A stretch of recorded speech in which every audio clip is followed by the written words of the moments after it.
साथियों नमस्कार, मैं हूं त्रिनाथ और आप देख रहे हैं ई रेडियो इंडिया। अब आपका बेडरूम भी बन सकता है वायरस जनित रोगों का कारण। वैज्ञानिकों ने डिमेंशिया बीमारी को लेकर चौंकाने वाला बयान दिया है।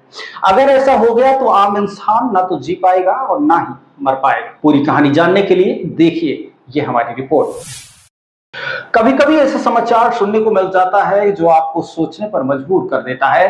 अब इसी खबर को देख लीजिए। वैज्ञानिकों के रिसर्च में दावा किया गया है कि बेडरूम में किस करने, ओरल सेक्स और अन्य फिजिकल एक्टिविटी करने से डिमेंशिया होने और हर्पीज वायरस फैलने की संभावना अधिक होती है। यार, ये तो हमारे प्रयागराज वाले मिलार्ड के आदेशों का समर्थन करने वाले रिसर्च कर दी वैज्ञानिकों ने। इलाहाबाद हाईकोर्ट ने अपने फैसले में कहा था कि पीड़ित के ब्रेस्ट को पकड़ना और पजामे के नाड़े को तोड़ना इस तरह के आरोप के चलते आरोपी के खिलाफ रेप की कोशिश का मामला नहीं बनता है। फैसला देने वाले जस्टिस राम मनोहर नारायण मिश्रा ने 11 साल की लड़की के साथ हुई घटना को तथ्यों की रिकॉर्ड करने के बाद कहा था कि इन आरोपों के चलते महिला की गरिमा पर आघात का मामला तो बनता है, लेकिन रेप का प्रयास नहीं कह सकते। हालांकि 17 मार्च को दिए विवादित फैसले पर सुप्रीम कोर्ट ने मंगलवार को स्वतः संज्ञान लिया और इसकी भरपूर निंदा की। अब आप सोचिए, सुप्रीम कोर्ट ने निंदा कर दी।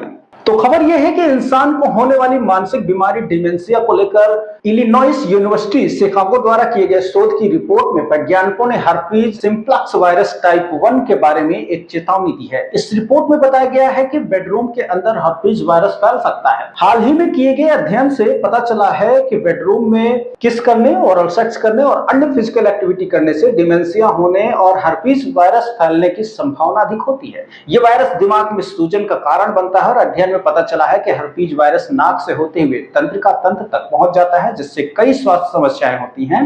पहला अध्ययन है जिसमें यह पता चला है कि कोशिकाओं के एंजाइम का इस्तेमाल करके हर्पीज वायरस मानव व्यवहार की प्रक्रियाओं में बदलाव करता है।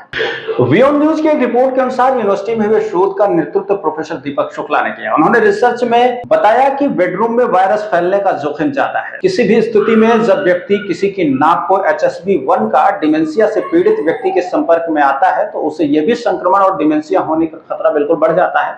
विश्व स्वास्थ्य संगठन के अनुसार HSV1 से दुनिया के लगभग 2/3 आबादी संक्रमित है। यह मुंह में या उसके आसपास होने वाली लार की त्वचा के संपर्क में आने से फैलता है। हर्पीज वायरस प्राइवेट पार्ट में भी फैल सकता है, जिससे प्राइवेट पार्ट में दाद हो सकती है, लेकिन ऐसा होने से चांस कम रहते हैं।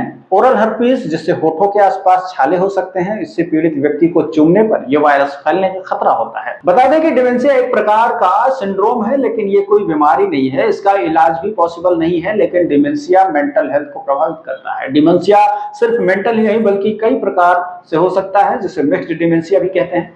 डिमेंशिया के लक्षणों की बात करें तो इसमें सिंड्रोम से ग्रस्त शख्स को नाम और चेहरे पर याद रखने में परेशानी होती है, चीजें रखकर भूलने की परेशानी और विभिन्न तरह की बातचीत के दौरान बैठने में जो बातें करता है वो भूल जाते हैं, कंफ्यूजन होता है, धीरे धीरे वो जो है डगमगाकर चलने लगते हैं, शरीर का बैलेंस करने में दिक्कत महसूस होती है और दोनों हाथों को मूव करने में भी परेशानी होती है। तो दोस्तों, इस तरह के जो नए नए शोध रिसर्च हैं ये दर्शाते हैं कि इंसानों के जो जीवन के खतरे हैं वो किसी भी लेवल पर कम नहीं होते हैं। इसलिए हमें सचेत रहने की आवश्यकता है और अपनी जिंदगी को स्मूथली और अच्छे तरीके से, आनंदित तरीके से जीने की आवश्यकता है। इस तरह के तमाम समाचार वीडियोस पाते रहने के लिए आप ई रेडियो इंडिया को यूट्यूब पर देख रहे हैं तो सब्सक्राइब कीजिए। फेसबुक, इंस्टाग्राम या अदर एप्लीकेशन पर देख रहे हैं तो फॉलो करना ना भूलें। शुक्रिया।